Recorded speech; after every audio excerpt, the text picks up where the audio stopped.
Chapter 24. Something's happened, Holt said quietly, signalling for his two companions to rein in their horses. The three riders had cantered the last half a kilometre to the gathering ground. Now, as they crested a slight rise, the open space among the trees lay just below them 100 metres away.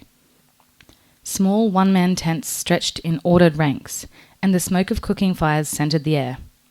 An archery range had been set up to one side of the open space, and several dozen horses, all small and shaggy ranger horses, were grazing close to the trees.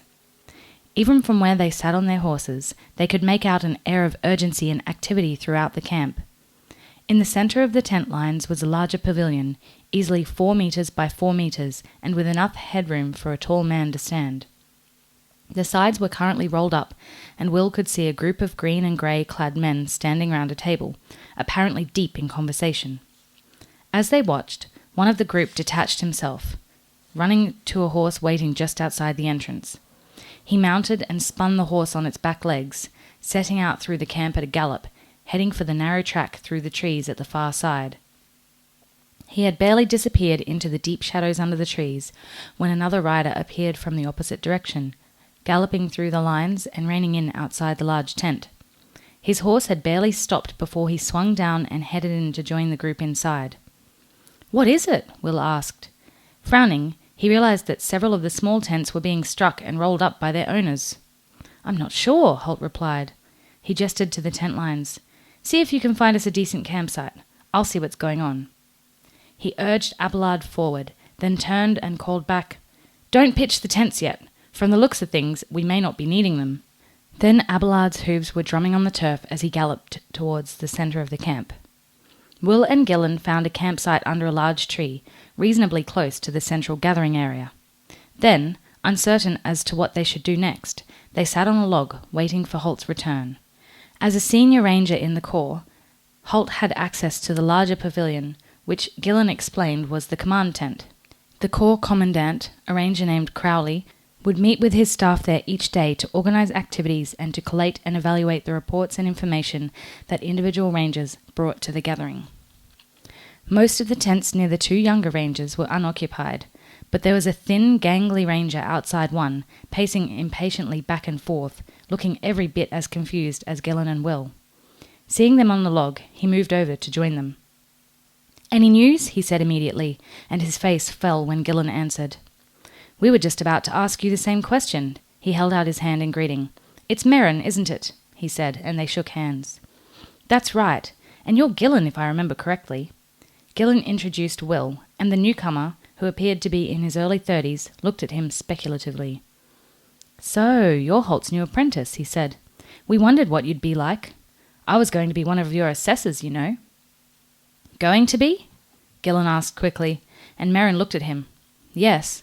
I doubt we'll continue with the gathering now." He hesitated, then added, "You mean you haven't heard?" The two newcomers shook their heads. "Morgorath is up to something again," he said quietly, and Will felt a shiver of fear up his spine at the mention of the evil name. "What's happened?" Gillen asked, his eyes narrowing. Merrin shook his head, stirring the dirt in front of him with the toe of his boot in a frustrated gesture.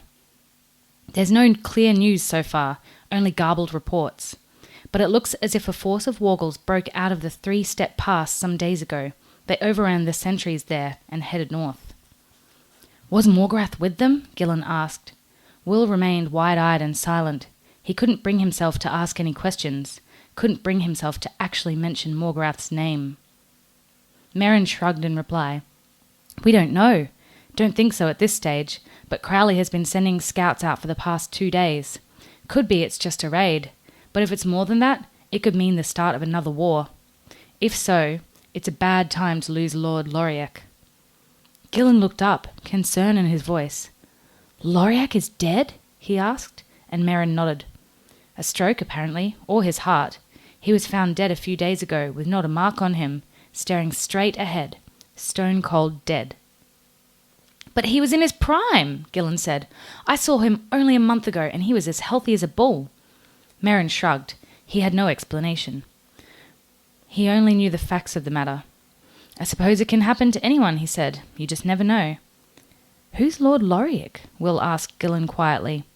The young ranger shook his head thoughtfully as he answered. Loriac of Steeden. He was the leader of the king's heavy cavalry, probably our best cavalry commander.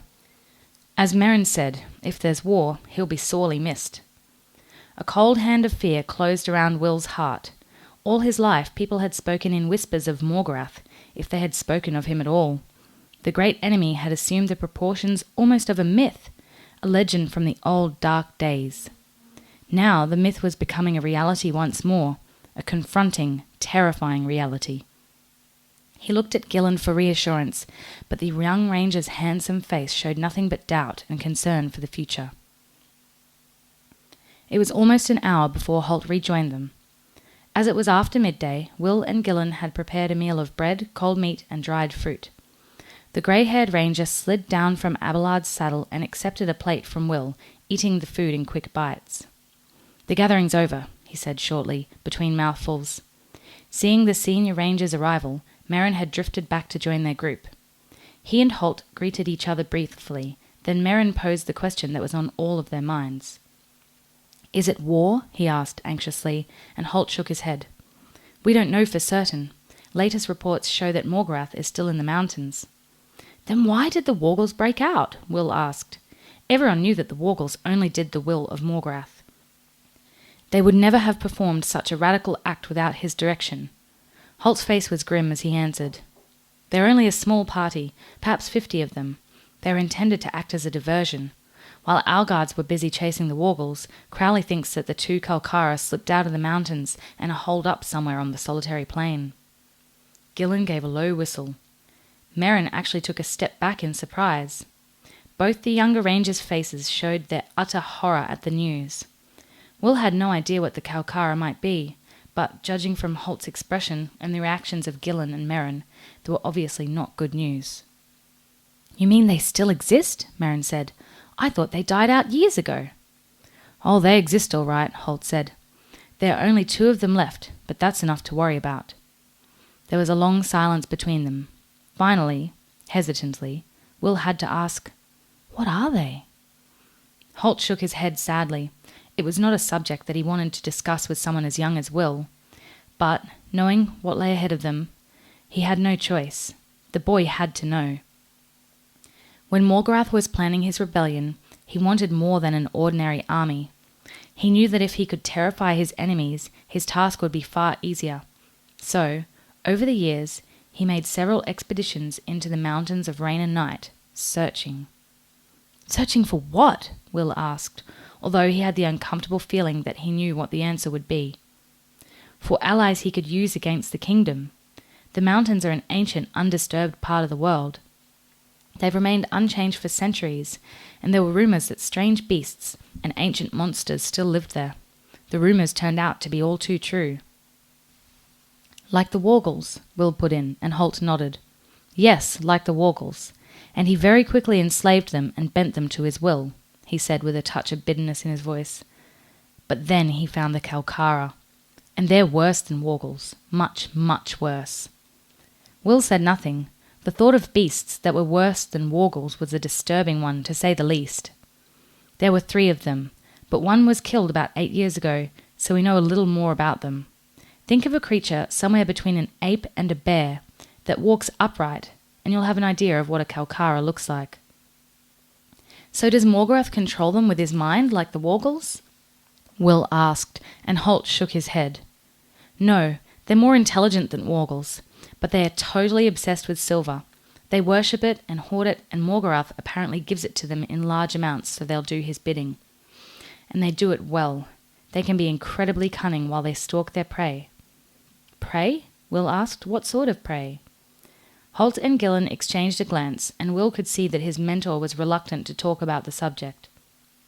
For a moment, he thought Holt was going to begin another of his dissertations on Will's endless questions. But then he realized that this was a far more serious matter than idle curiosity, as the grizzled ranger replied quietly, "The Kalkara are assassins. Once they've been given a specific victim, they will do anything in their power to reach that person and kill them." "Can't we stop them?" Will asked, his gaze shifting briefly to Holt's massive longbow and the bristling quiver of black arrows. "They're difficult to kill. They have a thick hair covering that's matted and bonded together so that it's almost like scales. An arrow will hardly penetrate. A battle axe or a broadsword is best against them, or a good thrust with a heavy spear might do the job. Will felt a moment of relief. These Kalkara had started to sound almost invincible, but there were plenty of accomplished knights in the kingdom who would doubtless be able to account for them. "So was it a knight who killed the one 8 years ago?" he asked. Holt shook his head. "Not a knight, 3. It took 3 fully armed knights to kill it, and only one of them survived the battle. What's more, he was crippled for life," Holt finished grimly. 3 men? All of them knights, Will said incredulously. "But how—" Gillen interrupted him before he could finish. "The problem is, if you get close enough to use a sword or spear, the Kalkara can usually stop you before you have a chance." As he spoke, his fingers drummed lightly on the hilt of the sword that he wore at his waist. "How does it stop you?" Will asked, the momentary feeling of relief instantly dispelled by Gillen's words. This time it was Merrin who answered. "His eyes," the gangly ranger said. "If you look into his eyes, you are frozen helpless, the way a snake freezes a bird with its gaze before it kills it." Will looked from one to the other of the 3 men, uncomprehending. What Merrin was saying seemed too far-fetched to be true, yet Holt wasn't contradicting him. "Freezes you? How can it do that? Are you talking about magic here?" Holt shrugged. Merrin looked away uncomfortably. None of them liked discussing this subject. "Some people call it magic," Holt finally said. "I think it's more likely a form of hypnotism. Either way, Merrin is right. If a Kalkara can make you look into its eyes, you become paralyzed by sheer terror, unable to do anything to save yourself." Will glanced around anxiously, as if expecting any moment to see an ape-bear creature charging out of the silent trees. He could feel panic growing in his chest. Somehow, he'd come to think of Holt as invincible.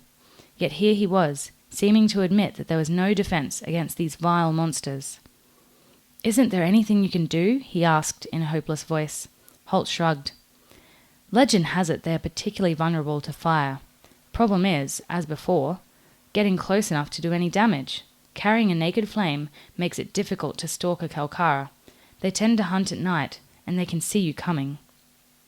Will found it difficult to believe what he was hearing. Holt seemed so matter-of-fact about it all, and Gillen and Merrin were obviously disturbed by his news. There was an awkward silence, which Gillen broke by asking, "What makes Crowley think that Morgorath is using them?" Holt hesitated. He'd been told Crowley's thoughts in private council. Then he shrugged. They'd all need to know about it sooner or later, and they all were members of the Ranger Corps, even Will. He's already used them twice in the past year, to kill Lord Northolt and Lord Loriac. The 3 younger men all exchanged puzzled glances, so he went on. "Northolt was thought to be killed by a bear, remember?" Will nodded slowly. He remembered now. On his first day as Holt's apprentice, the ranger had received news of the Supreme Commander's death. "I thought at the time that Northolt was too skilled a hunter to be killed that way. Crowley evidently agrees." "But what about Loriac? Everyone said it was a stroke." It was Merrin who asked this question. Holt glanced at him briefly, then answered, "You'd heard that, had you? Well, his physician was most surprised. Said he'd never seen a healthier man. On the other hand," he paused, and Gillen finished the thought, "it could have been the work of the Kalkara." Holt nodded. "Exactly. We don't know the full effects of the freezing stare they've developed. Maintained over long enough time, the terror could well be enough to stop a man's heart. And there were vague reports that a large dark animal was seen in the area." Again, silence settled over the small group under the trees. Around them, rangers bustled to and fro, striking camp and saddling their horses. Holt finally roused them all from their thoughts. "We'd best be moving.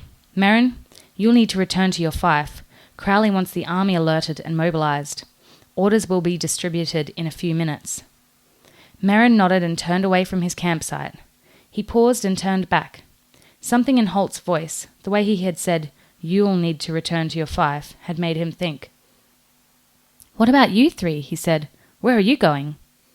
Even before Holt answered, Will knew what he was going to say. But that didn't make it any less terrifying or blood-chilling when the words were said. "We are going after the Kalkara."